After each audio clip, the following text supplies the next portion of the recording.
Bom dia, crianças. Hoje nós vamos dar início à nossa segunda aula de História Remota, tá? Eu deixei na primeira aula para vocês uma pesquisa lá na página 37 do manual, onde perguntava para vocês fazerem a hora da pesquisa, para vocês pesquisarem qual era o animal, tá? Qual era o animal que era o ancestral do cachorro. Espero que vocês tenham feito, tá? E quem não conseguiu fazer a pesquisa, a tia vai dar uma explicação e futuramente, hoje ou amanhã, quando vocês estiverem mais desocupadas das atividades, vocês dão uma complementada na pesquisa, quem não concluiu, tá? Vejam bem, o ancestral do cão, do cachorro, ele era o lobo, tá? Por que era o lobo, tia? Porque o lobo, ele ia atrás dos homens, tá? Em busca de alimento. Mais ou menos por volta de 20 a 40 mil anos atrás. Os lobos, eles iam em busca dos primeiros humanos para que aqueles humanos os alimentassem. Assim, os humanos começaram a tentar domesticar aqueles primeiros lobos, tá? Não foi uma tarefa fácil, mas era uma troca. O humano dava comida e o lobo começava a se domesticar. No decorrer do tempo, o homem levou a diversidade das raças, ou seja, o homem conseguiu fazer com que as outras raças de cachorros que existem agora na atualidade existisse, tá? Só pelo cruzamento de outros tipos de lobo.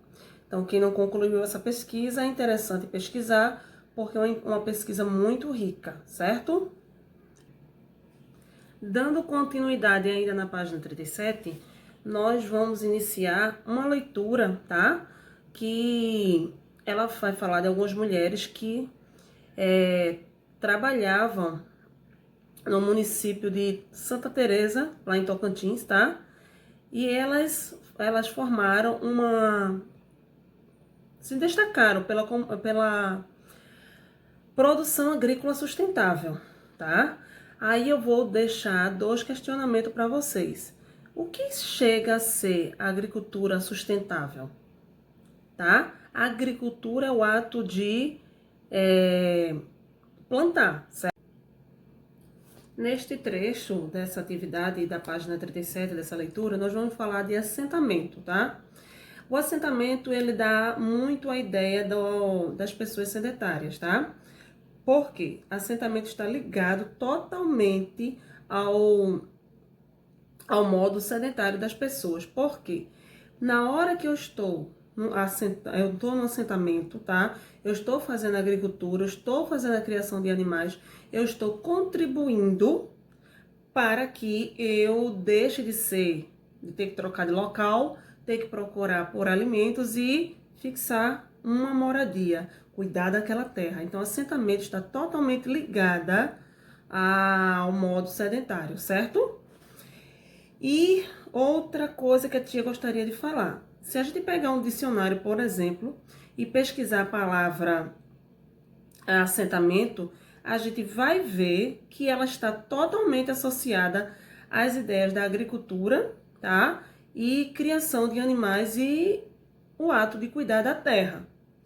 Que o homem, ao longo do tempo, desde que ele deixou de ser nômade, ele vem construindo para poder cuidar da terra, porque é da terra que vem o sustento, é da terra que ele vai tirar toda a alimentação dele, e foi aí que ele contribuiu para deixar dessa busca por alimentos, certo? Continuando aqui, ó, lá na página 37, no finalzinho, tem outras leituras.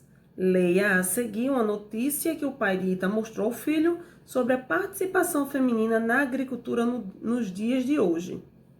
Aí eu tenho uma foto de mulheres quilombolas, destacam-se com produção agrícola sustentável no Tocantins. A legenda. O modo de produção da comunidade da Barra da Aroeira segue os princípios da agroecologia. O que vem a ser agroecologia? Vejam, agro ele vem da agricultura, ele vem da plantação, ele vem do cultivo, ele vem da criação dos animais. E ecologia já fala tudo, natureza, tá? Então, agroecologia é quando eu estou cultivando, tá? E ao mesmo tempo eu estou protegendo e fazendo com que a ecologia não se acabe, tá? Tendo cuidado com a ecologia. Então, esse termo é denominado de agroecologia. No município de Santa Teresa, em Tocantins, está a comunidade quilombola Barra da Aroeira, formada em meados da década de 1930. A comunidade reúne cerca de 97 famílias que produzem de tudo um pouco. Ela produz arroz, feijão, mandioca, abóbora, inhame, batata doce, hortaliças, além da criação de galinhas e porcos. O modo de produção da comunidade da Barra da Aroeira segue os princípios da agroecologia. A maior parte dos alimentos produzidos pelas agriculturas quilombolas são consumidos pelas famílias da própria comunidade. E alguns produtos são vendidos em feiras na capital de Palmas, tá?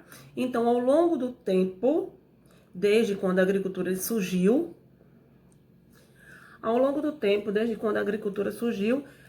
que foi lá na parte que a gente já sabe que é deixar de ser nômade para se tornar sedentário, as pessoas, os primeiros humanos, eles não estavam preocupados, eles ainda não sabiam o que era o comércio.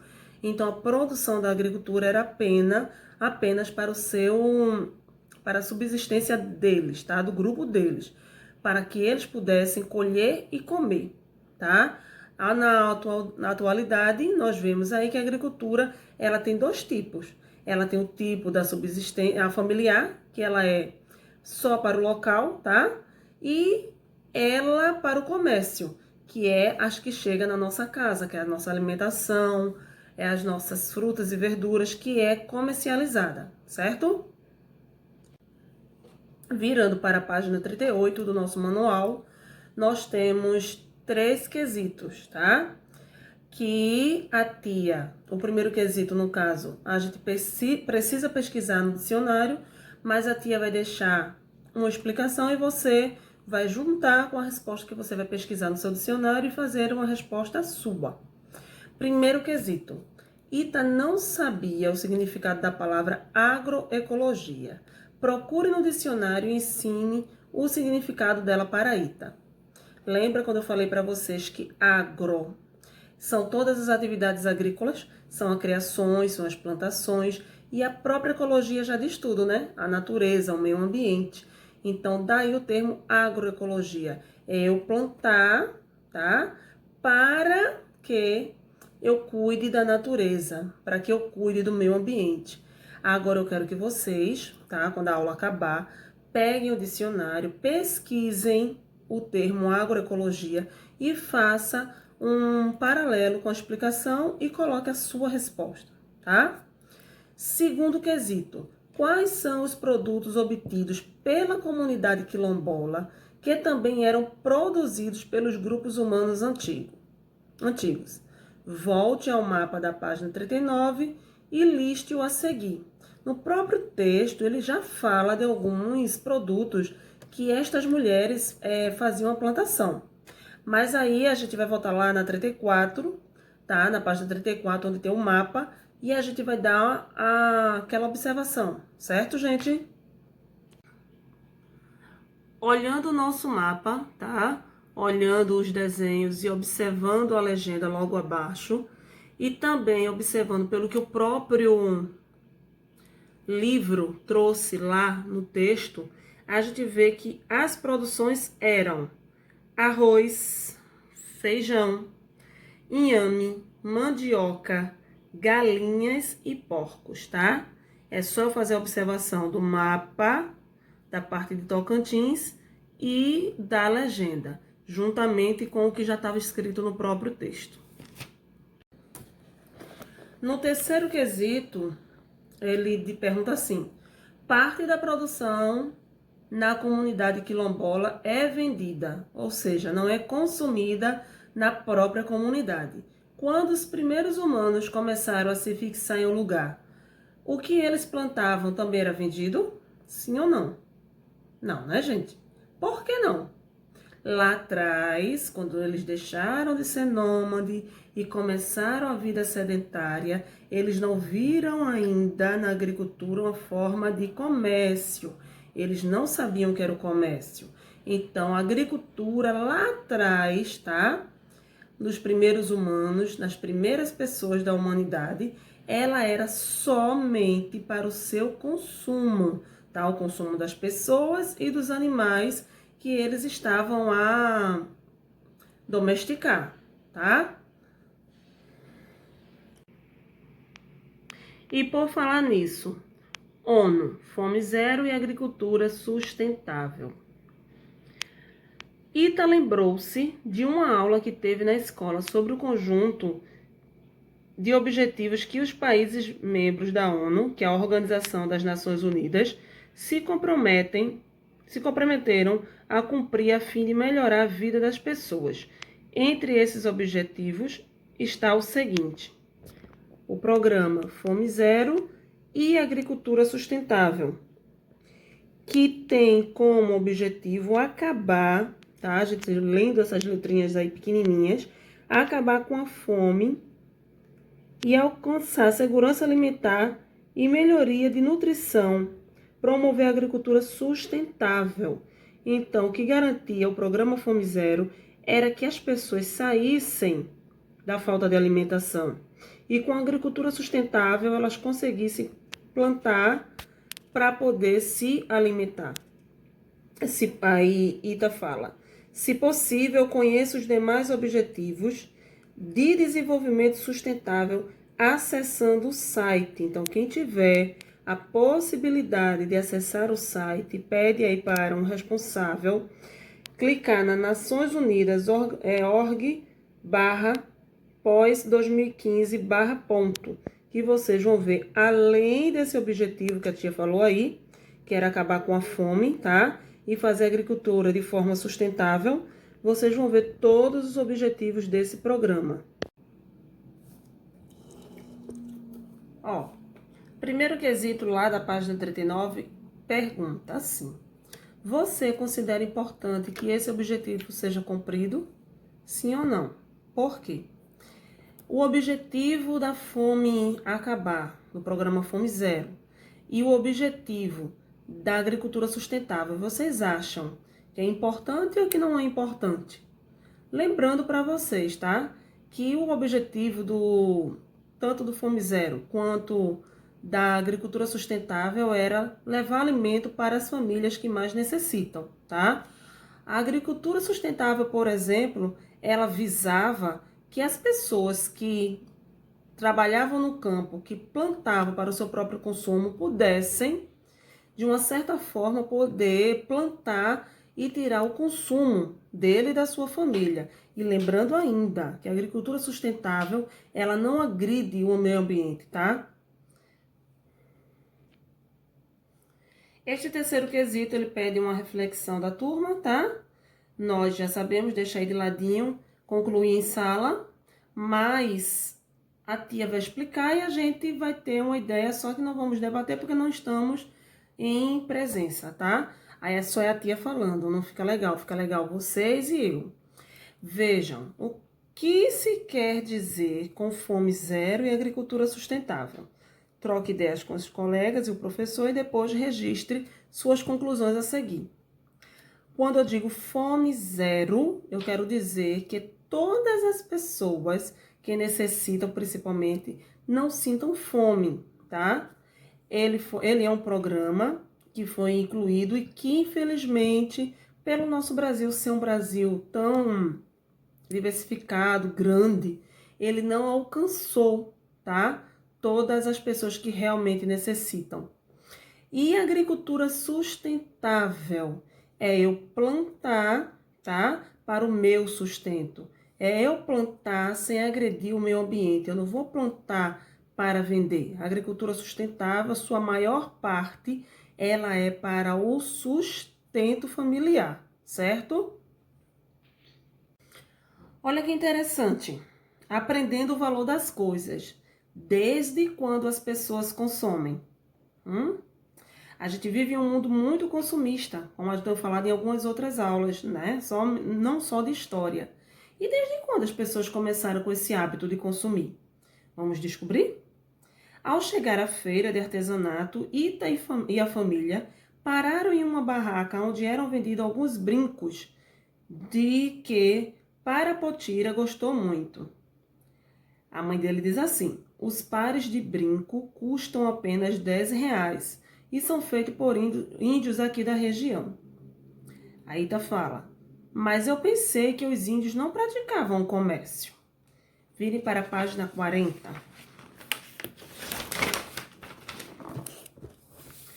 Parapotira explicou a Ita que o comércio é uma das formas utilizadas pelos povos para conseguirem aquilo do que precisam, tá? Para que o filho compreendesse melhor isso, ela e outros indígenas que também estavam presentes na feira contaram a seguinte história. Existem povos que consomem apenas produtos retirados da natureza. Aí o outro disse: outros povos passam a produzir os vegetais de que precisam e também criam animais. Então vejam, a primeira fotografia já está a ideia do pessoal nômade, né? Que eles tiravam os produtos da natureza. Já o segundo, ele vai falar do sedentarismo, né? Onde as pessoas cultivavam os vegetais e também criavam os animais. O terceiro quadrinho. Com as práticas da agricultura e da pecuária, os produtos começaram a sobrar. Então, começou a produzir e começou a sobrar. Aí, o povo sedentário começou a ver que quando eles começaram a plantar, quando eles começaram a criar, eles não tinham a necessidade de buscar por mais alimentos, tá? Eles viram a necessidade de se fixar e começaram a ver que aqueles produtos eles estavam sobrando. O que antes eles tinham que sair de um ambiente para buscar no outro, porque estava acabando, com a criação e com o cultivo dos vegetais estava ao contrário, estava sobrando.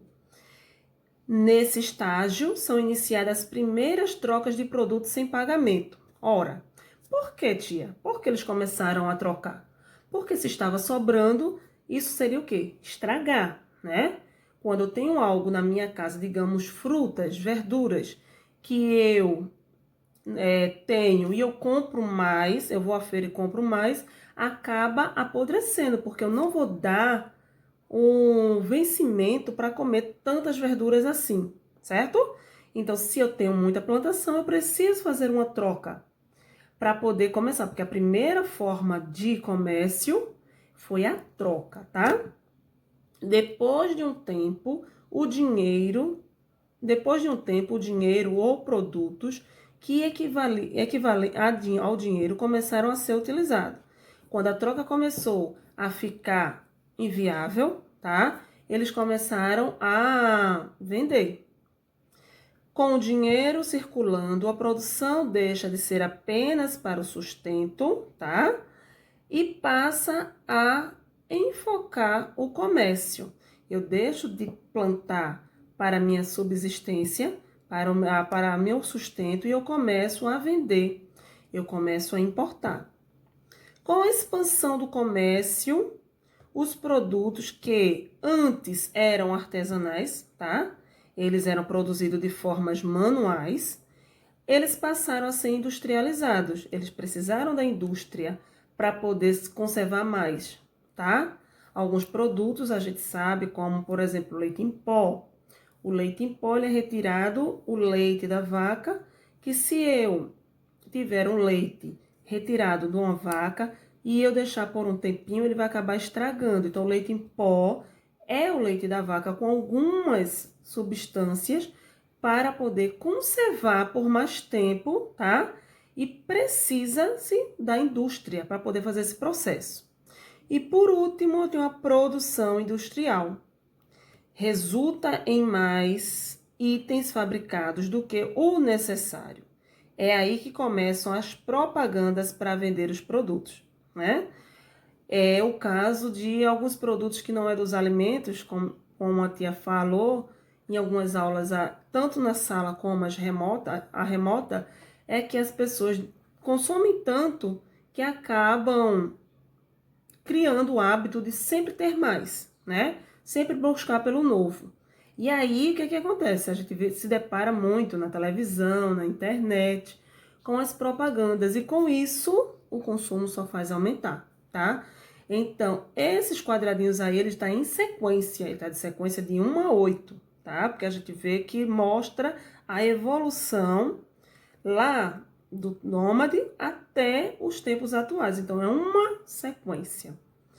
Nesse primeiro quesito, a gente já respondeu, certo?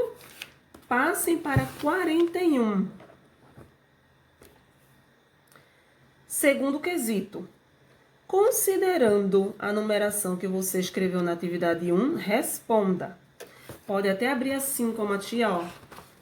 Deixar aberto, porque vocês vão ver a parte que você numerou para poder fazer as letras A, B e C. Na letra A, qual número representa o início das práticas da agricultura e da pecuária? O número 1, a gente já estava praticando a agricultura? Não. No número 1, a gente estava retirando da natureza para o nosso próprio consumo, né? Só a partir do 2, né, que ele está deixando lá bem claro, outros povos passaram a produzir os vegetais, ou seja, plantar os vegetais, de que precisavam também criar animais. Então, a prática da agricultura e da pecuária foi no número 2, tá? Foi no quadradinho 2. B. Em que etapa começou a ser praticado o comércio por meio de trocas sem o uso do dinheiro? Aí vamos ler o 3, né? O 1 não foi, o 2 não, vamos ver o 3. Com a prática da agricultura e da pecuária, os produtos começaram a sobrar. E aí? Eles começaram a fazer a troca aí? Ainda não. Aí lá no 4, nesse estágio são iniciadas as primeiras trocas, olha aí, as primeiras trocas de produtos sem pagamento. As primeiras trocas de produto é troca, sem o dinheiro. Então, eu vou marcar o quadradinho 4, tá? E letra C. Que fase representa o período em que as mercadorias começaram a ser vendidas? Vamos continuar no 5? Depois de um tempo, o dinheiro ou produtos que equivalem ao dinheiro começa a ser utilizado. Não é aí ainda, né? Ele quer saber quando começou a ser vendido, né? Com o dinheiro circulando, a produção deixa de ser apenas para o sustento e passa a enfocar no comércio. Então, é essa a questão aí. Letra C, que fase representa o período em que as mercadorias começam a ser vendidas, é quando elas passam a ir para o comércio para ser vendida. Terceiro, em qual etapa se encontra o município em que você vive? Esse terceiro aí, eu quero que vocês olhem lá, tá? Do 1 ao 8 e me digam qual é. Na casa, a maioria de vocês moram no Recife, né? E eu quero que vocês me digam em qual número desses encontra-se o município da gente, tá? Quarto, os comerciantes presentes na feira de artesanato vivem de acordo com a sétima etapa. Olha lá, a sétima diz assim: com a expansão do comércio, os produtos que antes eram artesanais passam a ser industrializados. E aí, a feira que a Ita e a mãe dele estava visitando, ele se enquadra nesse número 7? Não. Por que não, tia? Porque os produtos daquela feira, a gente viu lá no início da aula que ela dizia que era uma feira artesanal. Feira artesanal é quando eu faço produtos com as mãos, trabalhando com artesanato. Se fosse para ele estar focado nesse número 7, ele não era para ser produtos artesanais, e sim industriais, tá? Então, a resposta do quarto quesito é não, pois os produtos os produtos são comercializados artesanalmente, tá? Quinto quesito. Quais formas de consumo apresentadas correspondem ao modo de vida dos grupos ancestrais dos indígenas atuais? Vocês acham que os indígenas de hoje em dia que vivem no Brasil, eles se enquadram em quais desses quadrinhos? Eles não fazem comércio, tá? A maioria dos índios brasileiros agora da atualidade, eles vivem entre o 1 e o 2. Ele vive para consumir os produtos retirados da natureza, como eles fazem plantações e criações de animais, tá? Esse sexto quesito, ele pede para a gente conversar com os colegas e o professor sobre o papel das propagandas no consumo dos produtos.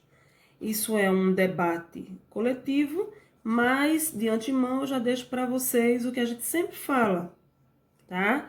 Que a propaganda ela tem seu lado bom, mas também ela tem seu lado um pouco negativo, tá? Que é transformar as pessoas em grandes consumistas. Algumas propagandas são tão exageradas que elas até mudam o foco. Ela deixa de tirar você da parte saudável, né? Para querer colocar a ideia de que as comidas que é produzida industrializadas sejam boas para consumos diretamente. E a gente sabe que não, né? Quanto mais natural, quanto mais verduras, mais legumes, mais coisas retiradas da natureza eu comer, mais a minha saúde eu vou ter preservada, certo? Vejam, nossa aula de história acaba por aqui, tá? Por hoje. Eu vou deixar para que vocês façam uma pesquisa. Coloquem no caderno de vocês de história, tá? O modo de vida nômade, tá? E também o modo de vida sedentário. Eu quero que vocês façam um paralelo, como era a vida nômade e como passou a vida a ser a partir do momento que o homem deixou de ser nômade e agora é sedentário. Porque na próxima aula nós vamos fazer o exercitando, tá? Vamos fechar esse exercitando e nós vamos precisar relembrar tudo o que foi dito nas aulas anteriores, tá? Que vocês tenham um excelente dia. Lembrando que tem atividade que eu vou deixar na descrição da aula, tá? Que é no caderno de atividade que vocês façam com bastante atenção. Fiquem com Deus e até amanhã.